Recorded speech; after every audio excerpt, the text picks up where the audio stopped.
بسم اللہ الرحمن الرحیم الحمد للہ رب العالمین والصلاة والسلام علی سید الانبیاء والمرسلین سیدنا و نبینا و مولانا محمد وعلی آلہ واصحابہ اجمعین اما بعد۔ محترم علماء کرام، اساتذہ مدارس عربیہ، ائمہ مساجد، ذمہ داران مجالس تحفظ ختم نبوت اور جملہ حاضرین و شرکاء مجلس، آپ حضرات کے علم میں ہے کہ مرکز تحفظ اسلام کے زیر انتظام 5 روزہ ورکشاپ کل مکمل ہوا ہے۔ اس تربیتی کیمپ کے اندر خاص طور پر گوہر شاہیت کے فتنے کا تعارف، ان کے ناپاک گندے عقائد کا تذکرہ اور ان کی نقاب کشائی کی گئی تھی۔ باطل فرقے تو بلکہ باطل جماعتیں اور مذاہب بہت سے ہیں، لیکن اسلام کے نام پر گمراہی پھیلانے والے جو مذاہب ہیں، جو فرقے ہیں، جو جماعتیں ہیں، عام طور پر ہندوستان کے اندر قدیم زمانے سے قادیانیت کا فتنہ لوگوں کی نگاہوں میں تھا۔ کچھ دنوں سے اس میں ایک اضافہ شکیل بن حنیف کے فتنے کا ہوا، اور علاقائی طور پر صدیق دیندار، چن بشیشور، فیاض بھیا اور اس طرح کے دوسرے فرقے بھی سامنے آتے رہے۔ اور دیکھا جائے تو بنیادی طور پر ان تمام کی گمراہی کا تعلق یا تو حضرت عیسیٰ علیہ السلام یا حضرت مہدی علیہ السلام کے بارے میں من گھڑت عقائد اور نظریات سے تھا، یا خفیہ طور پر چور دروازے سے دعوی نبوت سے تھا۔ اس لیے ان تمام فتنوں کے لیے تحفظ ختم نبوت کا پلیٹ فارم، اس کی مجلس اور اس کا عنوان اپنے جامعیت کے ساتھ رد کرنے کے لیے اور امت کو ان فتنوں سے بچانے کے لیے کافی تھا۔ لیکن ابھی مولانا ارشد علی صاحب قاسمی زیدہ مجدہم کے تربیتی بیانات کے کچھ حصے جو میں نے سنے تو سن کر رونگٹے کھڑے ہو گئے کہ یا اللہ، اسلام کے نام پر بھی اس قدر گندے عقائد، جس میں اللہ جل شانہ کی توہین،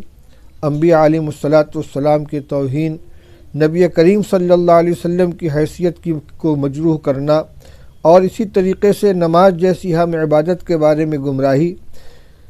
یہ اسلام کے نام پر اور اسلام کے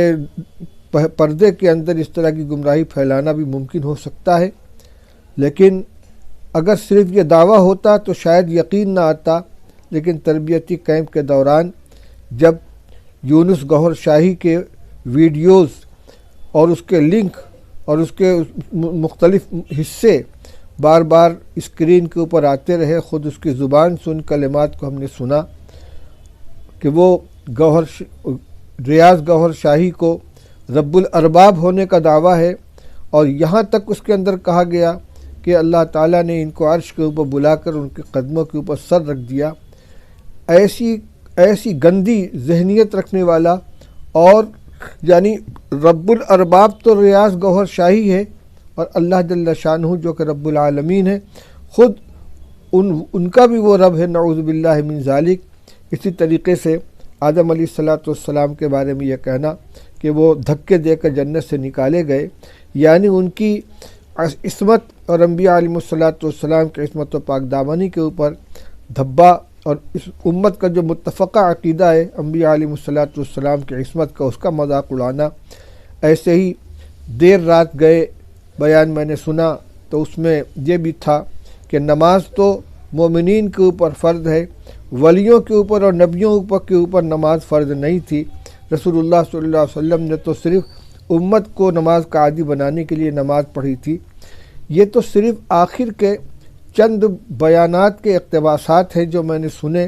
لیکن 5 دن سے ان کی کتابوں سے جو عبارتیں پڑھ پڑھ کر سنائی گئی ہیں اور ان کے مختلف ویڈیوز دکھلائے گئے ہیں، اس سے نہ جانے کیا کیا گندگیاں اور کیا کیا خرابیاں ہیں جو لوگوں کے اندر آئی ہیں۔ اور حیرت اس بات کے اوپر ہے، جیسا کہ عربی کا مقولہ ہے لِكُلِّ سَاقِطَةٍ لَاقِطَةٌ، ہر پڑی چیز کو اٹھانے والے مل جاتے ہیں۔ ان عقیدوں کے اوپر ایمان لانے والے یا تو وہ ہوں گے کہ جو عقل سے بالکل پیدل ہیں، اندھے ہیں، اور یا کسی لالچ کی وجہ سے، کسی دنیاوی مفاد کی وجہ سے دانستہ اس طرح کے عقائد کے اندر وہ شامل ہو گئے ہیں۔ یونس گوہر شاہی جب اپنے گندے بیانات کرتا ہے تو واہ واہ کی صدائیں بلند ہوتی ہیں، اور چاہے وہ کتنی بھی تعداد کے اندر ہوں، لیکن اس کی ہمنوائی کرنے والے، اس کی بات کی تائید کرنے والے بہرحال کچھ نہ کچھ موجود ہیں۔ ابھی معلوم ہوا کہ گزشتہ دنوں نیپال میں بہت بڑے پیمانے پر ان کا پروگرام ہونے والا تھا۔ وہاں علماء کرام نے، اور خاص طور سے اس میں دارالعلوم دیوبند کی مجلس تحفظ ختم نبوت کی مساعی سے ان کو روکا گیا، اور ان کے بہت لمبا بہت بڑا پروگرام تھا۔ بڑے پیمانے پر انہوں نے ہوٹل بک کرا رکھے تھے اور دنیا بھر سے ان کے ماننے والے اس میں آ رہے تھے۔ تو میرے بھائیوں بزرگوں، اس وقت میں نے جس طریقے سے شروع میں سب کو خطاب کیا ہے، اساتذہ کرام ہیں، علماء کرام ہیں، ائمہ مساجد ہیں، مجالس تحفظ ختم نبوت کے ذمہ داران ہیں، اور عام ایمان والے مسلمان ہیں، ان سب سے مجھے یہ عرض کرنا ہے کہ دنیا کی بڑی سے بڑی مصیبت جھیلی جا سکتی ہے، لیکن ہماری سب سے قیمتی متاع ہمارا ایمان ہے۔ اگر ایمان ختم ہو گیا اور دنیا سے بغیر ایمان کے ہم رخصت ہو گئے تو یہ ہمارا سب سے بڑا خسارہ ہوگا۔ ابدالآباد کی زندگی میں ہم ناکام ہوں گے، اور ہمارا کام صرف اپنے آپ کو، اپنے ایمان کی حفاظت کرنا نہیں ہے، بلکہ ایک طرف اپنے اہل و عیال، اپنے اہل خانہ، اپنے پڑوسیوں، اپنی مسجد کے مصلین، اپنے مدرسے کے طلباء، اپنے دوست احباب، اور اسی طریقے سے نبی کریم صلی اللہ علیہ وسلم کی امت کے ہر فرد کے ایمان کو بچانا ہے۔ اس سلسلے میں ہمیں کئی کام کرنے کی ضرورت ہے۔ سب سے پہلا کام یہ ہے کہ آئندہ کوئی مسلمان بچہ بنیادی دینی تعلیم سے محروم نہ رہے، اس لیے کہ ان فتنوں کا شکار وہی لوگ ہوتے ہیں کہ جن کو دین کے بارے میں، ایمان کے بارے میں، عقائد کے بارے میں کوئی واقفیت نہیں۔ ان کو جو پٹی پڑھا دی جائے وہ اس کو صحیح سمجھ لیتے ہیں۔ حضرت عیسیٰ علیہ السلام کے بارے میں تمام پیشین گوئیاں موجود ہیں، مہدی علیہ السلام کے بارے میں پیشین گوئیاں موجود ہیں۔ حدیث کی کتابوں میں نبی کریم صلی اللہ علیہ وسلم نے واضح پیشین گوئیاں فرمائی ہیں، علامتیں بتلائی ہیں، جس کے ذریعے سے صحیح اور غلط دعوے کو پہچانا جا سکتا ہے۔ لیکن جب اس کی واقفیت ہی نہیں ہوگی تو آدمی غلط فہمی کا بھی شکار ہو سکتا ہے، گمراہی کا نشانہ بن سکتا ہے۔ اس لیے ہر بچے کو اگر وہ باقاعدہ دینی تعلیم حاصل کرتا ہے، مدرسے کے اندر عالم فاضل کی تعلیم حاصل کرتا ہے، تو اس کے سامنے حدیث کی کتابوں میں اشراط الساعہ وغیرہ کے عنوان سے وہ علامتیں آئیں گی، وہ نشانیاں آئیں گی۔ لیکن اگر اعلیٰ تعلیم حاصل کرنے کا موقع نہیں ملتا، کیونکہ وہ تو شاید 1% بھی امت کے اندر علم حاصل کرنے والے، دینی تعلیم کے اعلیٰ مقام تک پہنچنے والے نہیں ہوتے، تو کم سے کم بنیادی دینی تعلیم کا بتانا سب کے لیے ضروری ہے۔ تعلیم الاسلام کا رسالہ ہے۔ اسی طریقے سے عقائد کے اوپر اور بھی جو رسائل مرتب کیے گئے ہیں، ان بچوں کو ان کو بتایا جائے، ایمان کی عظمت ان کے دل میں بیٹھائی جائے، نبی کریم صلی اللہ علیہ وسلم کا اور انبیاء علیہ السلام کا مقام و مرتبہ ان کو سمجھایا جائے، انبیاء علیہ السلام کے بارے میں ہمارا کیا عقیدہ ہونا چاہیے، اللہ تعالیٰ کی ربوبیت، اس کی الوہیت، اس کی شان کے بارے میں مسلمان بچوں کو سکھایا جائے۔ اسی طرح عبادات اور معاملات اور اخلاق کی اہمیت اور عظمت ان کو سمجھائی جائے، ان کی تربیت کی جائے۔ قرآن پاک نے ہمیں مکلف کیا ہے، یا ایھا الذین آمنوا قوا انفسکم واہلیکم نارا وقودها الناس والحجارہ علیہا ملائکۃ غلاظ شداد لا یعصون اللہ ما امرہم ویفعلون ما یؤمرون۔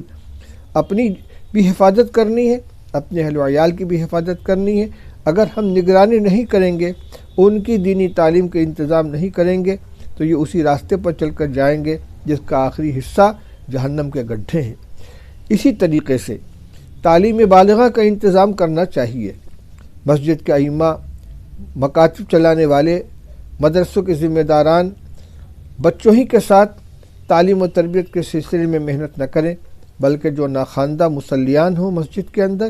امام صاحب ان کے لیے تعلیم بالغہ کا انتظام کریں۔ جو مسلمان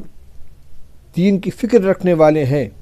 وہ ہر علاقے کے لوگ مل کر بیٹھیں، مشورہ کریں۔ آج کتنے نوجوان ہیں جو اسکولوں میں تعلیم حاصل کر رہے ہیں، یا انہوں نے کچھ نہیں پڑھا، کاروبار میں لگے ہوئے ہیں، اور یا وہ اسی کے ساتھ ساتھ وہ حضرات بھی ہیں جو تبلیغی جماعت کے اندر دینی جذبے کے تحت جا کر شامل ہو گئے ہیں، لیکن ان کے پاس دین کی معلومات بالکل نہیں ہے۔ وہ افسوس کی بات یہ ہے کہ دینی جماعتوں سے تعلق رکھنے والے، تبلیغی جماعت میں چلہ اور 4 مہینہ لگانے والے بھی ان فتنوں کا شکار ہو رہے ہیں۔ اس لیے تعلیم بالغہ کے اندر ان سب کو شامل کرنے کی ضرورت ہے۔ ٹھیک ہے، وہ دین کی محنت ایک لائن سے کر رہے ہیں، اس میں ہم کوئی رکاوٹ نہیں ڈالتے، وہ ان کے جو اصول و ضوابط اس کے اعتبار سے کام کریں، اپنے میدان کے اندر عمل کریں، اپنی نماز کو درست کریں، اپنے اخلاق کو، معاملات کو درست کریں، وضاقتہ درست کریں، لیکن ایمان اور عقیدے کی درستگی پر محنت کرنے کی بھی ضرورت ہے۔ کالج اسکول کے طلبہ کے لیے بھی محنت ہونی چاہیے، کاروبار کرنے والے نوجوانوں کے لیے محنت ہونی چاہیے، بڑے بوڑھوں کے اندر بھی جو اس طرح کے لوگ ہوں کہ جو بالکل ناواقف ہیں، ان کے ساتھ محنت کرنی چاہیے۔ مکاتب کا نظام بچوں کے لیے الگ، بالغان کے لیے الگ ہو۔ ایسے ہی گھروں کے اندر دینی تعلیم کا نظام ہونا ضروری ہے، اس لیے کہ ہم یہ معلوم ہوا ہے کہ ان باطل فرقوں میں ہر سطح کے اوپر محنت ہو رہی ہے۔ عورتوں کے اندر محنت کرتی ہیں، بچوں کے اندر محنت کرتے ہیں۔ ابھی پڑوس کے ملک سے کچھ لوگ آئے تھے، وہ بتلا رہے تھے کہ ان کے عیسائیوں کی جو محنت ہوتی ہے، تو ابھی وہاں زامبیا وغیرہ کے اندر اور دوسرے ملکوں کے اندر جہاں کالوں کی بستی ہے، غریب لوگ ہیں، تو عیسائیوں کی مشنریاں باقاعدہ وہاں اپنے گروپ بھیجتی ہیں، بالغ لوگوں میں، بچوں میں، عورتوں میں تبلیغ کرتی ہیں، ان کی امداد کرتی ہیں، اور بڑی تعداد میں لوگ اسلام سے پھر کر غیروں کا شکار ہو رہے ہیں۔ تو یہ صرف زامبیا، یہ دور دراز کے ملکوں کا مسئلہ نہیں ہے، ہمارے یہاں بھی پہاڑی علاقوں میں، سرحدی علاقوں میں جہاں ہم نہیں پہنچ پاتے، وہاں ان کی محنتیں ہو رہی ہیں۔ قادیانی اپنی محنت کر رہے ہیں، عیسائی اپنی محنت کر رہے ہیں۔ یہ گوہر شاہی کا فتنہ تو انتہائی خطرناک قسم کا ہے۔ میں بہرحال موضوع سے متعلق جو معلومات تھی، اگر آپ نے کیمپ کے اندر شرکت کی ہے تو آپ کو اس کا اندازہ ہوگا۔ اس میں کتابوں کی بھی نشاندہی کی گئی ہے کہ ان کے عقائد کیا ہیں، کن کتابوں کے اندر ہیں۔ میں تو ذمہ داری کا احساس دلانا چاہتا ہوں، اہل مدارس ہوں، اہل مکاتب ہوں، اہل مساجد ہوں، ملت کے ذمہ دار حضرات ہوں، امت کی ایمان کی حفاظت کے لیے فکر کریں، اپنے بچوں کی بھی تعلیم کی فکر کریں، گھر میں عورتوں کی تعلیم کی فکر کریں، دینی تعلیم کا گھر میں نظم ہو، دینی کتابیں پڑھی جائیں، عقائد سے متعلق ان کو آگاہ کیا جائے۔ اسی طریقے سے جو کالج کے اسٹوڈنٹ ہیں، بچے اور بچیاں ہیں، ان کا انتظام کیا جائے۔ جمعیت علماء ہند نے 1-2 سال سے یہ کوشش شروع کی ہے کہ جہاں کالج، جہاں یونیورسٹیاں ہیں، وہاں مسلمان اپنے ہاسٹل قائم کریں۔ جو بچے باہر کے رہتے ہیں، ادھر ادھر کرائے پر مکان لے کر، کمرے لے کر رہتے ہیں، تو اگر مسلم ہاسٹل قائم کیا جائے جس میں واجبی کرائے کے اوپر ان کے رہائش کا انتظام کیا جائے، اس میں نماز پڑھنے کے لیے ان کا حال ہو، مطالعہ کرنے کے لیے لائبریری ہو، اور ان کی تعلیم کا نظم کیا جائے، کرنے کے بہت سے کام ہیں۔ انشاءاللہ وہ کالج کے ماحول میں رہتے ہوئے دینی تعلیم سے بھی آراستہ ہوں گے، ان کے عقیدے بھی درست ہوں گے۔ اللہ تعالیٰ جزائے خیر عطا فرمائے مرکز تحفظ اسلام کے ذمہ داران کو، اس نے انتظام کرنے والوں کو بھی، اور اس کے پروگرام میں حصہ لینے والے خاص طور سے مولانا ارشد صاحب قاسمی زیدہ مجدوم کو۔ بڑی محنت کی انہوں نے اور بڑے مفصل بیانات کیے ہیں۔ دوسری بات میں یہ بھی عرض کرنا چاہوں گا کہ اس وقت ہنگامی طور پر 5 دن کا یہ تربیتی کیمپ لگایا گیا ہے، لیکن مطمئن ہو کر نہیں بیٹھ جانا چاہیے، اس لیے کہ دشمن بہت گھات میں لگے ہوئے ہیں۔ ان 4-5 دن کے پروگرام سے یقیناً بیداری آئے گی، لیکن کسی نہ کسی سطح کے اوپر آپس میں مذاکرہ، رابطے کا قیام، معلومات کا تبادلہ اور تربیت کا سلسلہ برابر جاری رہنا چاہیے۔ میں اپنی دعائیں بھی پیش کرتا ہوں کہ اللہ تعالیٰ حضرات کے عزم و ہمت کے اندر اور قوت پیدا فرمائے، خدمات کو قبول فرمائے، اور ہر فرد کو اپنی ذمہ داری ادا کرنے کی توفیق عطا فرمائے۔ وآخر دعوانا الحمدللہ رب العالمین۔